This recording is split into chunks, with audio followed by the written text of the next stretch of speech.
O concurso de curtas-metragens, inserido nas comemorações dos 50 anos do 25 de Abril, teve como tema central o contrabando na raia.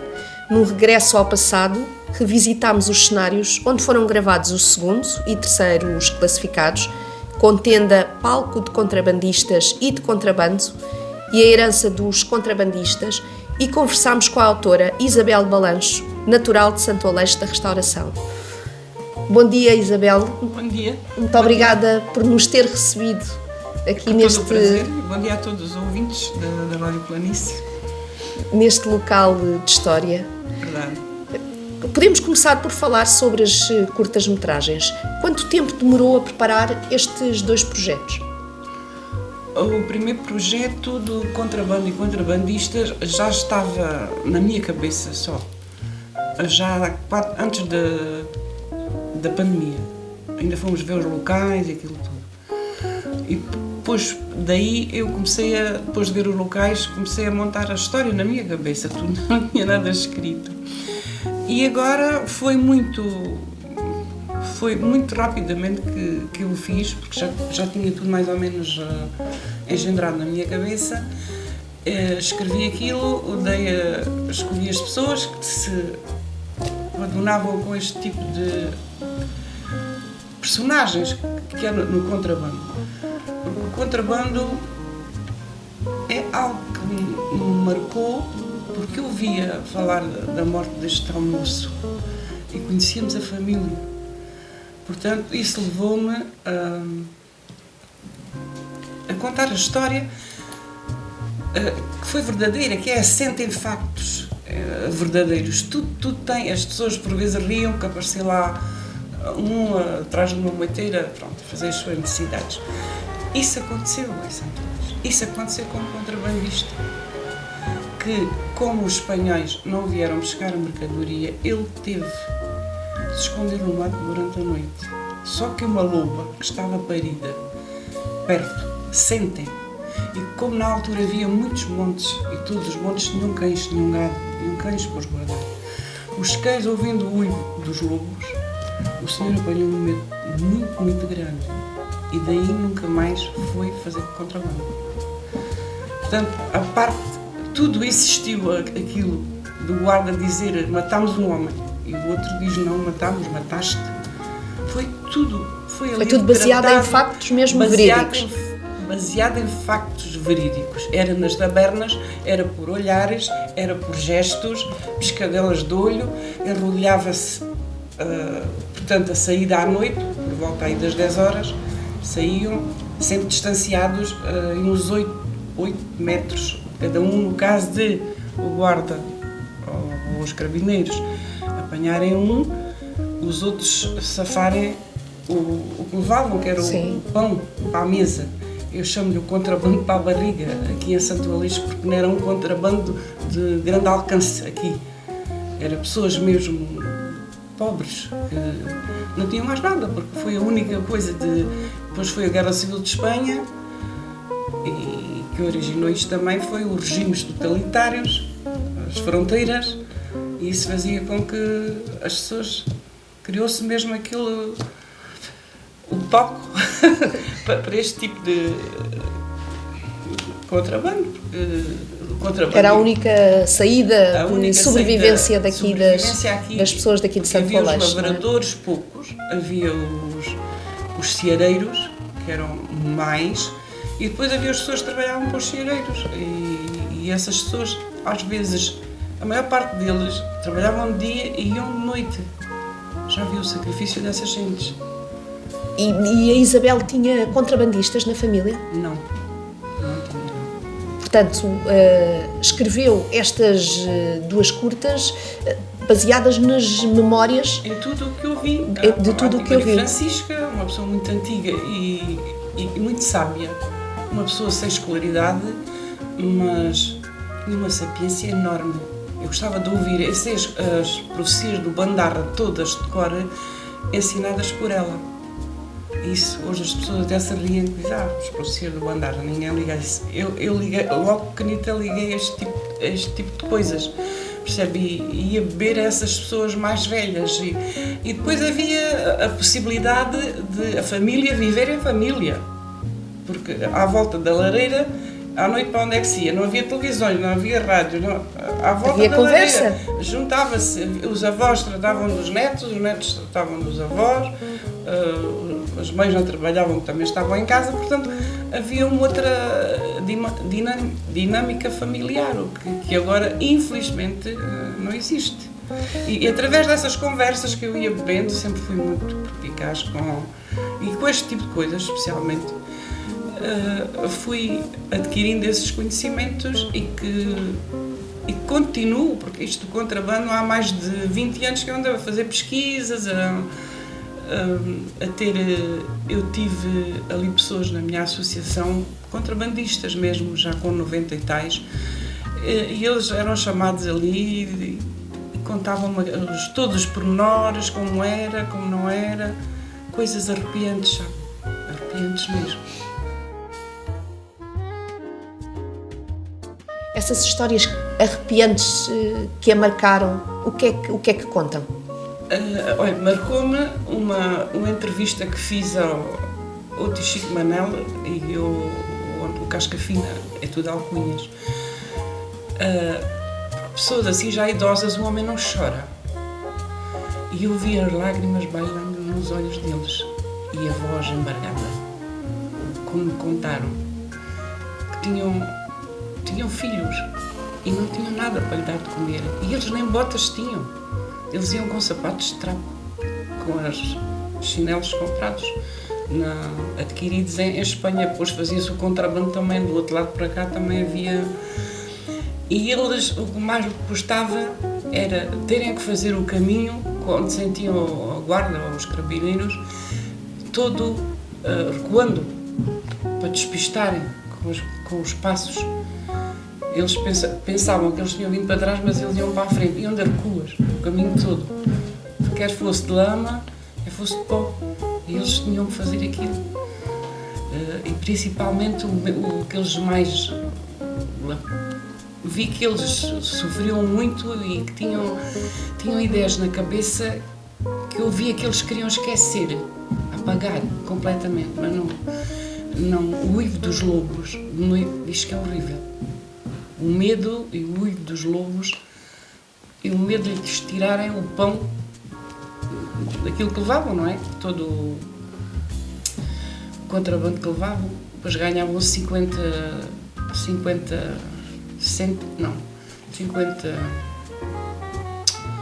acho que era 50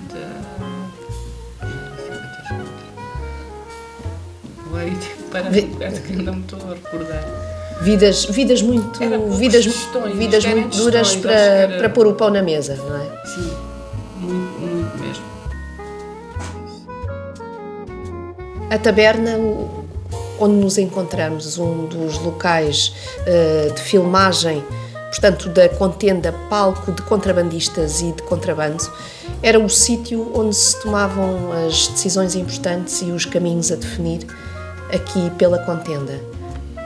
Que memórias é que guardou, através desses seus relatos, que memórias é que tem destes sítios? Bom, estes sítios são o pilar da vida dos contrabandistas, porque aqui depois eles entravam, e é uma parte muito engraçada, que entrou o Cabo Guerra, e um contrabandista estando aqui na taberna e disse: "Ui, hoje o dia está calor, até caem rolas assadas." O contrabandista. E disse o outro que era do norte, o guarda: "Eu dou até aos 56." Que ele aguentava eu aguento até aos 56. Portanto, havia assim entre contrabandistas e contrabando, porque alguns, não esqueçamos que alguns guardas fiscais eram guardas fiscais de dia e contrabandistas à noite. Depois viram que ganhavam mais em ser contrabandistas nem como guarda fiscal na altura. Portanto, era nestes locais que eles combinavam que eles viam por gestos o que os guardas que também entravam, porque estavam aqui em Santo Aleixo, obviamente entravam também nestes locais, e era aqui que eles, portanto, estudavam a melhor forma, a melhor maneira, o melhor horário, e os sítios onde estavam já delineados, geralmente era na Ponte de Mortigão, que os patrões estavam lá com uma carrinha antiga, faziam sinal de luzes, e eles iam lá buscar as mochilas, partiam daqui assim como que era coisa, e depois ali carregavam o material e iam para a contenda fora, ou adentro. Se fosse para a contenda norte é uma coisa, se fosse para a contenda sul iam por os sítios que eu frisei bem na curta-metragem. De forma que a taberna aqui é que se fazia tudo praticamente. E afogavam-se as mágoas depois também, que não eram poucas. Para a realização destas 2 curtas-metragens contou aqui com a colaboração de uma equipa escolhida por si. Como é que foi, no fundo, ter esse papel quase de realizadora, autora? Eu rio-me imenso na contenda que veio o Anderson, que é um moço de Beja, que foi quem a realizou, e eu produzi, né? E às vezes era preciso qualquer sou produtora, eu fartava-me de rir. Foi uma equipa, olha, o prémio melhor que eu ganhei nesta curta-metragem foi a equipa. Foi uma equipa coesa, alegre, levámos o lanche para a contenda, um comia aquilo, outro comia aquilo, depois o outro ria do que o outro fazia, depois sentiu-se ali uma amizade entre todos, que agora correram umas lágrimas quando cheguei a Moura, que fomos receber o prémio, e quando a minha netinha, a Madalena, viu a que fazia de mãe dela. Então, mãe, o meu Joca, então Maria, que era a mulher, quer dizer, encontramos, pareciam pessoas já da família, está a ver? E foi o melhor prémio que eu pude receber, foi a equipa que eu tive, uma equipa que se deu ao trabalho, que já eram 10 da noite e nós a continuar, e ele, vamos outra vez chegámos a repetir as cenas 8, 10 vezes, porque não estava como eu queria, nem os sons que eu queria, porque eu tinha as coisas na cabeça, tinha que ser como eu idealizei, como eu absorvi aquilo dos contrabandistas. O mais genuíno possível. O mais genuíno possível. Portanto, quando estavam aqui esta cena da janela, era aqui o Chico, que é presidente da Junta atualmente, bateu com tanta força que apagou o candeeiro. Aquilo depois eram umas gargalhadas e detrás daquilo tudo, se tem havido alguém que fizesse um filme, aquilo é que dava um filme, mas mesmo muito engraçado. Portanto, é uma equipa que foi muito boa, ajudaram muito porque aprenderam aquilo num espaço de tempo, uma coisa impressionante. Sobre a curta-metragem da contenda. Sim. Eu quis fazer mais uma coisa, um documentário promocional, porque eu só vejo que Santo Aleixo, o único fogo que temos aqui é a contenda. É só no pode Santo Aleixo começar a reviver se a contenda eventualmente conseguir o turismo, como eu falei ali, o turismo de habitação, turismo rural, fazer outras coisas, as rotas do contrabando que eu própria, segundo o que me contavam os contrabandistas, eu fiz as rotas de contrabando, o que é muito importante a nível nacional. Não sei se haverá muitas, com a riqueza e as paisagens que nós temos ali, que é uma coisa impressionante. De forma que foi também uma equipe, fui só eu a escrever, portanto eu tinha escrito tudo aquilo, fui a que li, e a Karina e o Tiago foram, esses foi de outro filme, foram filmar lá, tiveram lá o dia inteiro na contenda, e ficou também entre nós, e ele já me chama prima, o moço também é brasileiro, já me chama prima. Ficou uma amizade entre todos, porque eu digo-lhe, olha, quando nos encontramos, e agora temos um almoço marcado na contenda para todos, para nos reunirmos, e talvez, quem sabe. E o resultado está à vista. E o resultado está à vista.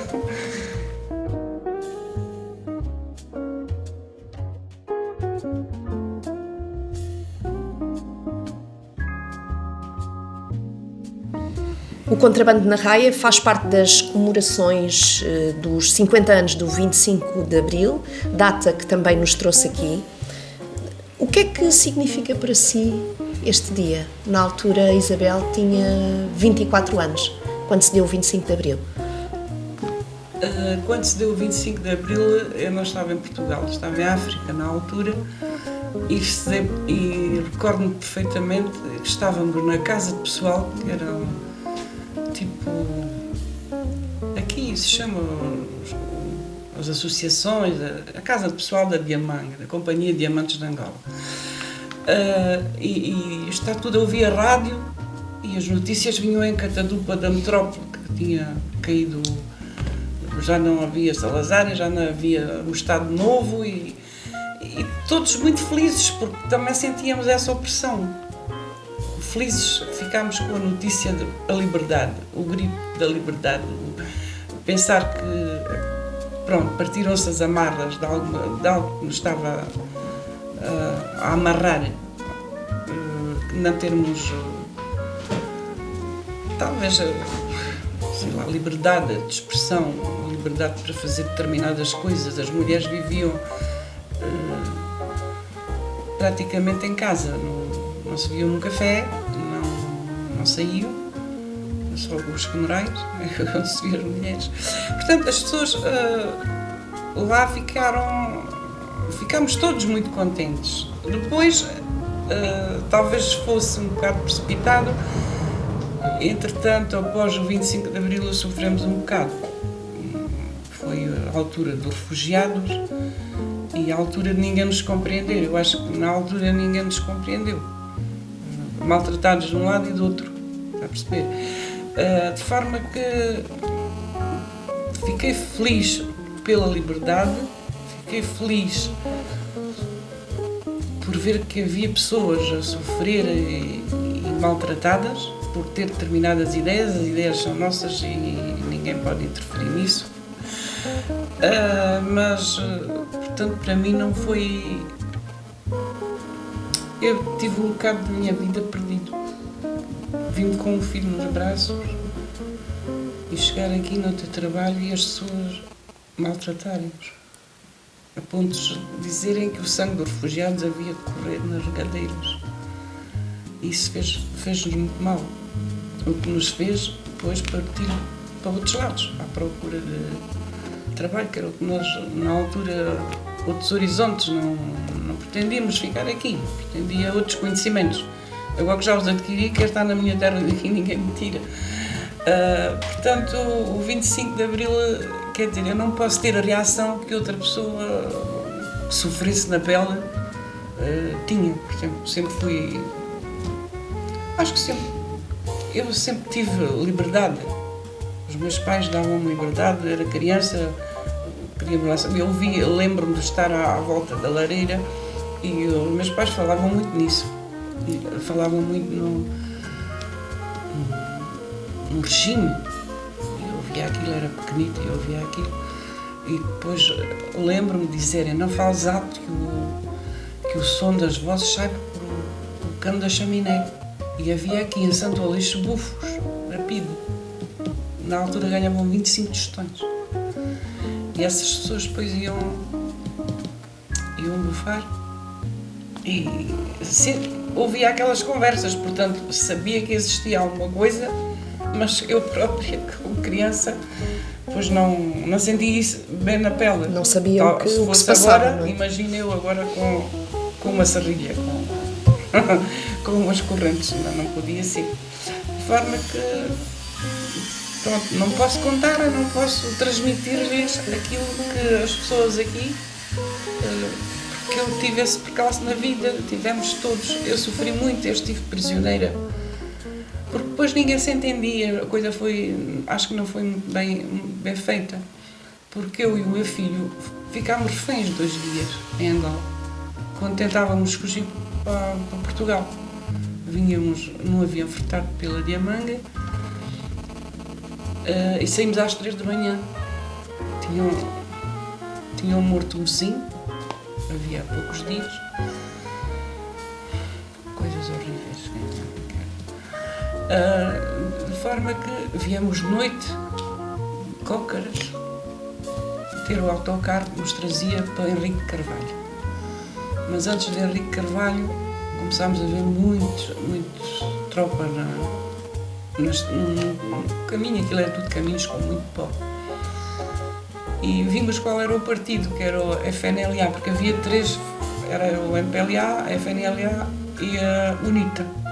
E eles todos, nós éramos obrigados a ter três pinces, quando vinham da UNITA puxávamos o galo, já sabíamos, aqueles trazem o galo na cabeça, somos da UNITA, nós somos da UNITA. Depois vinham da FNLA, eram as armas assim, nós somos, quer dizer, vivia-se assim para não... As pessoas viviam oprimidas, não é? Cá está, também. De forma que era da FNLA e que nos levaram para um barracão em Zinco. Ouvi mulheres gritar e crianças, porque as primeiras pessoas a ser evacuadas foram mulheres e crianças. E nessa altura já tinha o meu filho 1 ano, eu deixei de ver já do olho direito. E entretanto levaram-nos para aquele barracão. Eu ia entrar, tiraram-me os óculos. Nessa altura, tipo fundo de garrafa, que tinha 19 dioptrias neste que vejo ainda. E só trazia o meu filho aqui, escarranchado o quadril, e sem óculos, com umas calças brancas e pretas, lembro-me perfeitamente de uma blusa branca, e eu ia passar para o barracão, para dentro, e ouvi uma voz. Aquela é a Dona Isabel.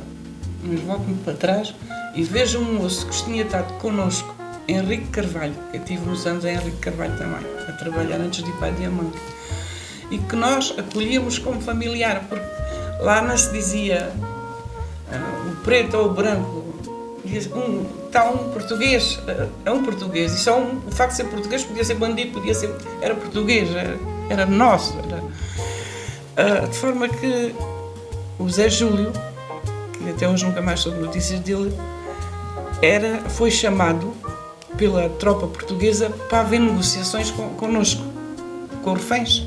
Portanto, a tropa portuguesa estava lá já para negociações. Ele chamou-me, ela esteve comigo, depois levou a ração que tinham da tropa para o meu filho, que era pequenino, tinha 1 ano. Havia crianças a chorar, houve tudo um pouco ali, sabe? Eu vi coisas que nem quero recordar. Portanto, não são boas as recordações? Não desejo a ninguém. E muitas coisas eu não conto, porque ainda não as consigo contar. Portanto, não posso ter aquela... O 25 de Abril eu ligo àquilo, percebe? Faço a ligação entre uma coisa e outra. Foi muito bom, mas ao mesmo tempo também sofremos imenso. E depois da tropa portuguesa desencadear aquilo tudo, durou quase 2 dias, o meu marido estava sem saber notícias nossas e nem na Diamante sabiam notícias de ninguém. Depois aqui da metrópole, como diziam antigamente, dizíamos nós lá, era mais um puto que nem metrópole. É que iam dando informações, depois meteram-nos num avião, chegámos à Nigéria, disse que já podíamos sobrevoar a Nigéria, chegámos à Nigéria, volta para trás, que as negociações ainda não estavam consumadas.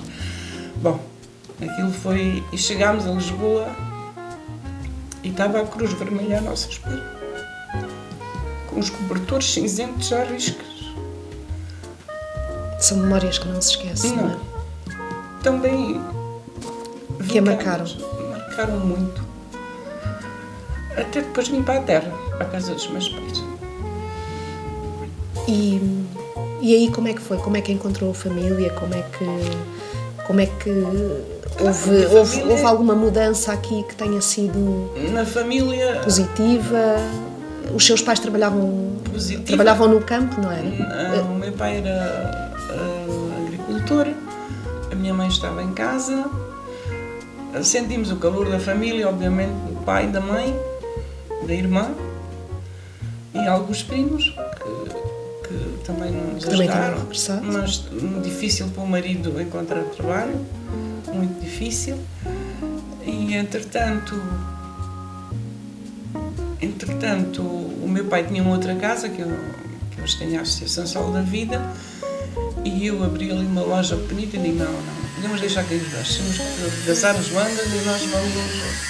O Manel, entretanto, foi para a Suíça e eu com o meu filho ficámos ali. Ele era pequenito e continuámos a fazer a vida, a renascer de novo. Foi do zero outra vez, tudo do zero. Portanto, mas não foi fácil aqui, estes tempos que as pessoas andavam, parecia que não se podiam ver umas às outras, tudo, aqueles. Uma vez encontramos um comício que vinha não sei de onde e as pessoas traziam dessas varas da azeitona e jogaram-nas por cima do carro onde vínhamos. Outros que nos diziam que o sangue de ortonados havia de correr e aquilo tudo. E eu achei uma injustiça muito grande, porque eu não fiz nada de mal para que me tratassem assim. E isso viu-se agora ao longo destes anos, que as pessoas me adoram, que eu tenho as portas de Santo Aleixo todas abertas, felizmente. Mas na altura não conseguiu ficar na sua terra. E como é que foi? Foi para Lisboa, à procura de uma vida melhor? Não, para Lisboa nunca fomos. Daqui fomos para a Suíça. Nunca saímos daqui, da casa dos meus pais. E depois na nossa casa, que os meus pais tinham alugado um GNR, ele foi embora e nós arranjámos a casa e ali ficamos. Ele está a casa, lhe posso mostrar também mais tarde. E depois daí fomos para a Suíça, onde ficaram alguns anos. 23 anos. Eu tive 30 anos fora de Portugal, fora da minha terra, e não consigo esquecer este pedaço de terra. E hoje quer estar aqui na sua terra, não é? Hoje quero estar aqui. Neste aconchego. Quero estar aqui, sinto-me bem aqui com as pessoas, estas gentes. Sinto-me bem, passo algum tempo na casa do Algarve, podia estar lá na casa em Lisboa também. Mas não, aqui é que eu me sinto bem, se estou lá 3 ou 4 dias, tenho vontade de voltar. Quer dizer, eu vou, mas levo comigo Santo Aleixo. Isso nunca fica cá. Vai sempre comigo. Continuo a escrever coisas das pessoas mas passo muito tempo também lá no Algarve, principalmente de inverno. Isabel Balanchos, muito obrigada por partilhar com a planície estas memórias difíceis, que ficam marcadas, mas que às vezes, se forem partilhadas, é mais fácil. Obrigada por este bocadinho e por nos receber aqui na sua terra. Obrigada eu.